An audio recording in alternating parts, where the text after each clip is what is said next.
What is up, guys? Welcome back to another video on the SketchUp Kyle channel. My name is Kyle. In this video, I'm going to be showing you guys just some really quick tools here to get you guys started in SketchUp. This is more so for beginners in SketchUp, or if you have a little bit of experience, just kind of want to brush up on some skills. That's cool too. And essentially, I'm just going to show you guys how some of these top tools in the toolbar work. I'm working on a Mac. If you guys are working on a PC or whatever, it might be a little bit different in how things look. But I'm going to tap View. I'm going to go to Tool Palettes and show my large tool set. So you have everything here on the sidebar for you guys. And then let's just kind of go over some of the things that I think are the fundamentals of SketchUp, and that's going to be the number one thing is going to be the line tool. This is your friend. This is what you're going to use to draw pretty much everything. And I have you can see the axes are turned on here. So I'm just gonna, with my pen tool, I'm gonna click once at the center point, and I'm just moving my mouse around, just kind of showing you guys you can go any way. But if you leave your axes on, you can kind of see how it snaps to these north, southwest, east dimensions. And I'm just kind of moving my mouse and it kind of locks onto it. So with the pen tool, let's just draw a simple square or something like that. And you can see the units down here at the bottom of the screen. That's where it's going to tell you your length. I'm going to type in, let's just go with 20 feet. So I'm going to type in 20, and then I'm going to type in with the foot signal. You can kind of see again down here, watch how I type in 20 and then with the feet signal. So that kind of uploads or locks me into 20 feet. And now I have a 20 foot line. And now I'm going to go up. I'm going to go up another 20 feet as well. And let's just kind of continue to do the square. I'm going to click there and click there. And then all of a sudden we have ourselves a square. I'm going to go ahead and I'm going to color that in yellow here just so you can kind of see what we're working with. So now we have a 20 by 20 foot square. To continue with the pencil tool, if we needed to kind of draw more stuff off of this shape, say I needed to go to this corner and I'm going to go off here. Say I needed it to be exact, I'm going to go 5'8", and I'm going to use the inches sign. And then now we can kind of continue to do more shapes here. I'm just going to do another 5'8" square. So that's the pencil tool. And say I'm drawing a house plan or something here, and I just wanted to kind of keep drawing some simple shapes and things like that. I'm just drawing a 10 by 10 square over here. And all of a sudden, I've got some kind of weird shaped house. Cool.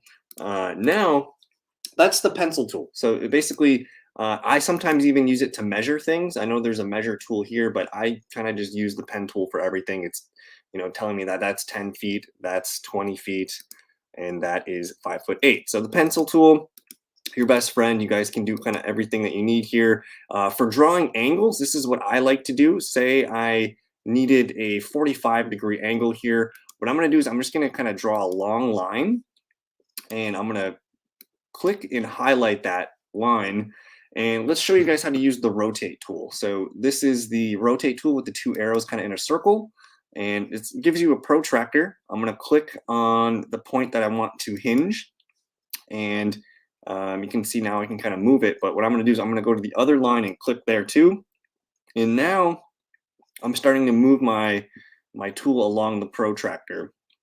And what you can do here is if you needed say you needed a 30-degree angle, you can type in 30, you can type in 45, you can type in whatever angle you need. So I'm just going to type in 45, and there is my angle. And from now, I can just simply use the move tool. So I just use my arrow tool, highlighted, hit the move tool, I'm just going to move this down to that point there. So again, we're just drawing lines here. Just continue to try and learn and just make mistakes with the pencil tool. Do whatever you can to kind of just keep getting familiar with it. So I just made a diagonal line there. You guys can feel free to do whatever you want with the pen tool, but that's your favorite. That's your bread and butter. That's the best tool that you can possibly work with. The other tool here, if you wanted to make more rectangles or squares, you guys can actually just use the square tool. There's also a drop down here where you can do rectangle, rotated rectangle, circle, or polygon. So with this tool, it's just a quick way to make a rectangle. And actually, if you hold the shift button down, it will make it, see how the pink lines are there? That's making, and then you can see down here in the dimensions tab in the lower right, it's making sure I'm square. So that's just one way to make a quick square. Otherwise, again, you can kind of just make these, arbitrary quick rectangles with them if you like. Otherwise, let's see here. The circle tool is pretty cool too. I'm just going to click once, and I'm starting to move my mouse a little bit, and you can see I can make it as big as I want, and I haven't clicked yet. But if you know you need a 10-foot circle, you're going to type in the radius number in there. So I'm going to do 5 feet for a radius, and there we go. So now I have a circle, and that's good to go there. So these are your friends: the line, the rectangle, and the circle tool. These are some of the best tools that you guys need for just simply drawing. And I highly recommend playing with these guys, learning to just draw whatever you can. And from there, after you start to get some things on the drawing, you can probably play with the next tool, which is the push-pull tool, which is very useful for when you get into 3D. So I'm just going to kind of hit my orbit tool, and I'm just going to tilt a little bit. And the push-pull tool allows you to push and pull. So if I wanted this square to be a nice tall block, say I wanted it to be 10 feet, I just I pull up with my push-pull tool, and then I typed in 10 feet. If I wanted this brown square, again, I'm just using the push-pull tool. I'm going to click once. I can go up, I can go down. Say we just went up a little bit here. I'm going to go up about 4 feet. And this one will go up, yeah, that will go up 10 feet on that one. Oh, that one was 10 inches. I'm just using that again. And then let's say we want this one to go up a little bit here. We'll kind of go up to that midpoint. And then with this push-pull tool, let's go down. So we're kind of creating like a basement. So try to learn the push-pull tool. You guys can do tons of things with this. It's extremely helpful. One of the most important tools for making 3D models of homes. The eraser tool works just like your normal eraser, like in an AutoCAD or something like that. You can totally erase any lines that you guys need. Say I didn't want this rectangle, this extruded rectangle here anymore. I'm just going to erase the lines of that guy and get him out of there. Eraser tool, one of the most important functions in drawing. There's an arc tool here where you can kind of choose a couple different arcs. Say the 2-point arc is something that you need here. Let's go ahead and click once here, and you can kind of see it's on a 2-point, and I can make this arc whatever I need. Say I just wanted that, and then who knows, so you're making some cool steps, and you want to push pull that and make some cool curved steps. The other arc tool is one that I use a lot, and it's more so for like when I do doorways and showing doors on floor plans. So this is I'm not sure what it's really called, but it's just called the arc tool. I'm going to scroll in here. I'm just going to we'll click on that midpoint there, and cool, we'll click there. It kind of just creates a quick little way for you to make an arch, and you can make it, whatever you need. So it's just a way to kind of draw a part of a circle. So that's a very important tool. Again, we covered the circle, the rectangle tool, the push-pull tool. One of my favorite tools is the offset tool. Very, very, very cool tool.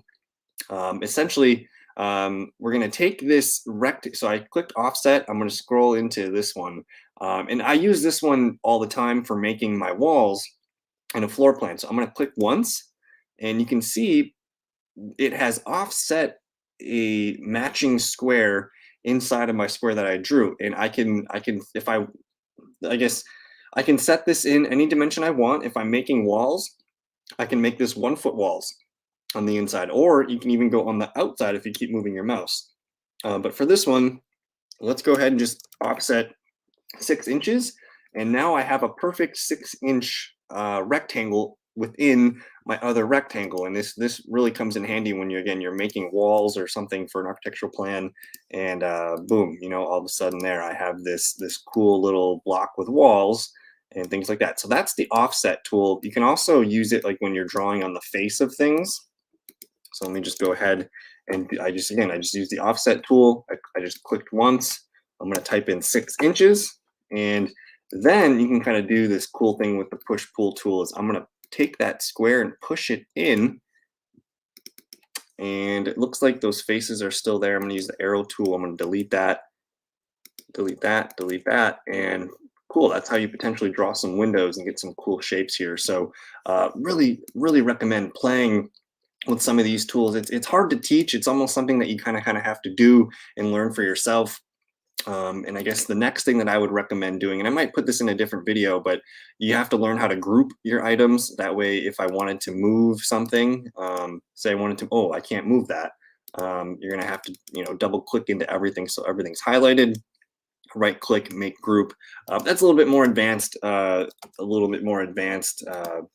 item for you guys. So but for beginners, again, your pencil tool, your arc tools, your circle tools, your push pull, your offset, move, rotate. These are the majority of tools that you're going to need to be working with. Check out the paint bucket tool as well. There's tons of things in here, whether it's colors, patterns, metal, glass, all different materials in here. Say you needed some carpeted fabrics, you can just click on this and all of a sudden you can get whatever you need into here. So investigate that. That's if you need to change materials and things like that. A lot of fun. And then one of my favorite things too to teach a beginner is the Zoom Extends tool, which you can find here. It's like the magnifying glass with 3 red arrows. Say you get lost in your model and you can't find it, it's gone. I'm just going to click on the Zoom Extends tool and it brings you right back to where you need to be. So that's really quick. This might have been confusing. I'm probably going to end up doing more direct videos on how to do this, but I just wanted to show you guys the most basic tools to like begin learning in SketchUp. Again, it's the line tool, the circle, the rectangle, the push pull, the offset, the eraser, tools like that. You guys need to learn how to master those before we can begin to run in SketchUp. So just a quick video here. Thanks for hanging out with me. Don't forget to like, subscribe if you're new. Please leave if you guys have questions, please leave a comment. I'm sure there's things that I've made confusing and would love to clarify for you guys, but I'm going to keep making videos on this and hopefully we can help you guys learn how to do SketchUp. So again, thanks for watching. We'll see you guys in a future video. Peace.